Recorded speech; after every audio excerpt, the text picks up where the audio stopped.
একই ছাদের নিচে দেশসেরাদের মেলা, তাদেরকে নিয়ে জাঁকজমকপূর্ণ আয়োজন পাবজি ই স্পোর্টসের ল্যান ইভেন্ট প্রহাব সিজন 3 এর। রাজধানীর ঢাকায় এবারের মৌসুমে অংশ নেয় মোট ১৯টি দল।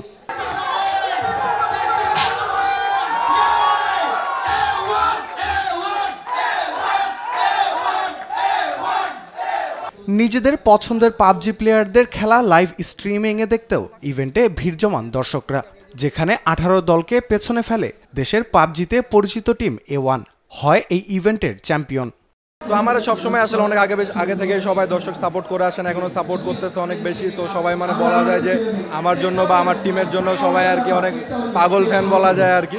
তো এই জিনিসটা অনেক ভালো আর কি, এখানে এটা অ্যাচিভ করা অনেক কিছু করার পর হয়তো অ্যাচিভ করতে পারছি। তো এই জিনিসটা তো অনেক ভালো লাগে যে আসলে আমার কেউ অনেকে ভালোবাসে, তো ভালো লাগার মানুষ আছে, তো এটাই। তরুণদের অনলাইন গেমিং এর আসক্তি বন্ধে পাবজি সহ বিভিন্ন অনলাইন গেমে ছিল একসময় প্রতিবন্ধকতা, তবে বিশ্ব দরবারে নিজেদের তুলে ধরবার একটা মাধ্যমও হতে পারে এই ই স্পোর্টসটি।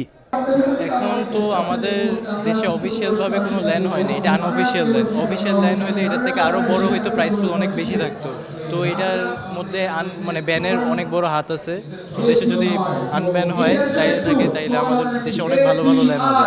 শুধু নেতিবাচক নয়, সংশ্লিষ্টদের এই খেলাটির ইতিবাচক দিকগুলো এখন তুলে ধরা প্রয়োজন বলে মনে করছেন আয়োজকরা। প্রফেশনালি ভাবে এরকম ল্যান অর্গানাইজ আসলে কেউ করে নাই অফলাইনে।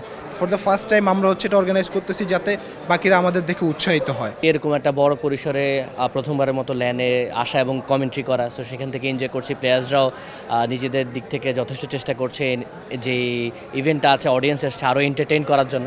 সো সবার দিক থেকেই ভালো যাচ্ছে এবং এক্সপেকটেশন থাকবে প্লেয়ার্সরা যাতে আরও হার্ডওয়ার্ক করে এবং পরবর্তী যে টুর্নামেন্টগুলো আমরা আশা করছি সেগুলোতে আরও ভালো পারফর্ম করে। ইভেন্টটা আমরা নিজেরা আসলে মিস করতেছি, তার কারণ বাংলাদেশে এই গেমটা সঠিক পৃষ্ঠপোষকতা নাই।